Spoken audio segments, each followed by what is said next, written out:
Price the lord, hallelujah. Lukose സുവിശേഷം 24 അധ്യായത്തിന്റെ 47 മുതലുള്ള വചനഭാഗം, അവന്റെ നാമത്തിൽ മാനസാന്തരവും പാപമോചനവും യെരൂശലേമിൽ തുടങ്ങി സകല ജാതികളിലും പ്രസംഗിക്കുകയും വേണം എന്നിങ്ങനെ എഴുതിയിരിക്കുന്നു. എന്റെ പിതാവ് വാഗ്ദത്തം ചെയ്തതിനെ ഞാൻ നിങ്ങളുടെ മേൽ അയക്കും.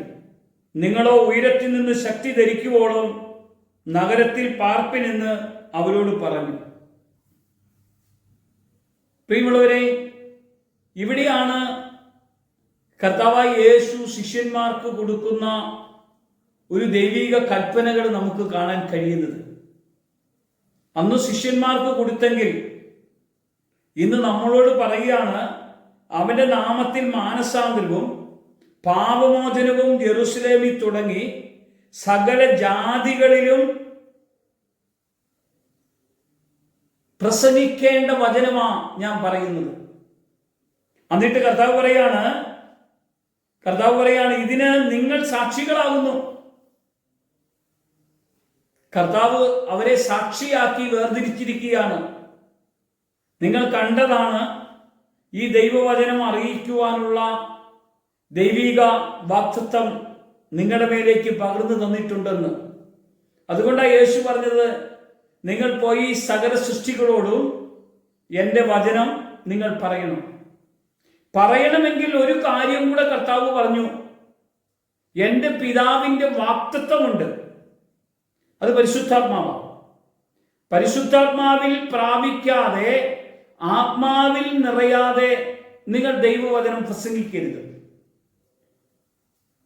പ്രസംഗിച്ചാൽ ഈ വചനം കേൾക്കുമ്പോൾ അവിടെ ഒരു പ്രവൃത്തി നടക്കുകയല്ല. എന്നാൽ പരിശുദ്ധാത്മാവ് നിങ്ങളുടെ അകത്തു വന്നു കഴിഞ്ഞാലുണ്ടല്ലോ, നിങ്ങളിലൂടെ കേൾക്കുന്ന മനുഷ്യന്റെ ഹൃദയത്തിൽ ചില പ്രവൃത്തികളെ നടത്തുവാൻ ദൈവം ഇടയാക്കും.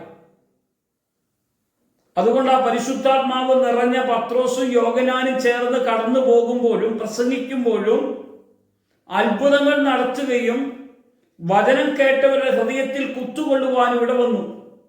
ഈ വചനം ആരുടെയും ഹൃദയത്തെ കുത്തി മുറിവേൽപ്പിക്കേണ്ടതൊന്നുമല്ല. വചനം കേൾക്കുമ്പോൾ തിരിച്ചറിവ് ഏത് മനുഷ്യനും ഉണ്ടാക്കാൻ ദൈവം ഇടയാക്കും.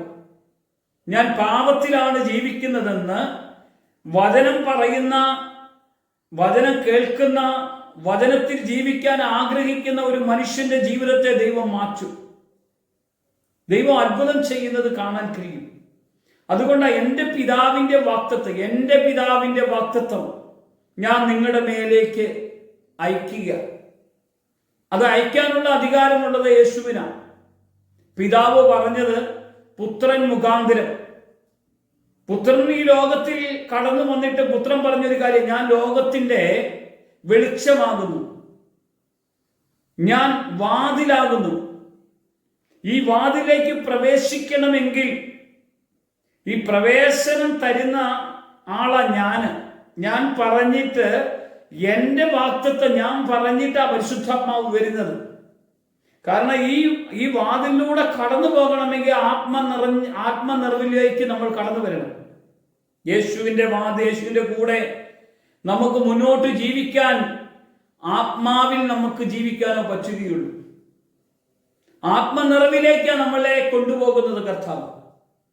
അതുകൊണ്ട് നമ്മൾ ഇന്ന് ഈ വചനം കേൾക്കുമ്പോൾ നമ്മൾ പരിശുദ്ധാത്മ നിറവിലേക്ക് വന്നോ, അല്ലെങ്കിൽ സാധാരണ ലെവലിലുള്ള, സാധാരണ ഒരു വിശ്വാസ തലത്തിലുള്ള ഒരു പ്രാർത്ഥനയാണോ നമ്മൾ ചെയ്തുകൊണ്ടിരിക്കുന്നത് എന്ന് നമ്മൾ ആവർത്തിച്ചു കൊണ്ടിരിക്കുന്ന ആവർത്തന പ്രാർത്ഥനകളെല്ലാം വിട്ട് പരിശുദ്ധാത്മാവ് നമ്മുടെ ഹൃദയത്തിൽ ആത്മാവിലുള്ള ആത്മീയ വരങ്ങളും കൃപകളും തന്ന് ആത്മാവിന്റെ തലത്തിൽ പ്രാർത്ഥിക്കാൻ ദൈവം നമ്മെ പഠിപ്പിക്കും. അന്യഭാഷയിൽ പ്രാർത്ഥിക്കുന്നവന് ആത്മീയ വർധനമുണ്ടാകുമെന്നാണ് പറഞ്ഞത്.